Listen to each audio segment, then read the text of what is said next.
Hello everyone, welcome to this video, and in this video I'm going to show you how you can find the font of any image. So if you want to find the font of an image but you just don't know which font they're using in the image, then here's how you can really quickly identify this. All you need to do is type in your browser, you need to type in font identifier. Just simply type a font identifier and you want to go to the second link right here, www.myfonts.com. That's the one we're going to use. And then you will get to this website.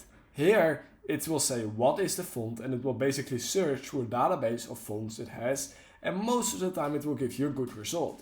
Simply click on here, upload an image, and now you can upload any image you want.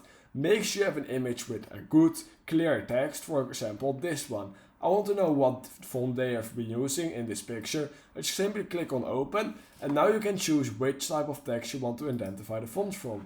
For example, I want to identify the font from this little text right here. Just click on identify font, and now it's going to load and it gives you a lot of results which look like the font they're using in the image, and it's actually quite accurate. We can see, however, that it's only giving me fonts that are really expensive, and that's what we don't want. So what you're then going to do is you're going to type in the first one, because that's the most accurate one, into Google. So you're going to copy and paste it into Google, and then we can see that there are also a lot of older websites that actually feature this font. For example, a really big website is called DevFonts, and they have this font completely for free.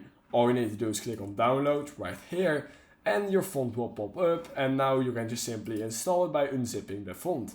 So that's how you can identify the font of any image. If you learned something from this video, I would highly appreciate if you could like this video, subscribe to my channel, and I hope I will see you in my next YouTube tutorial video.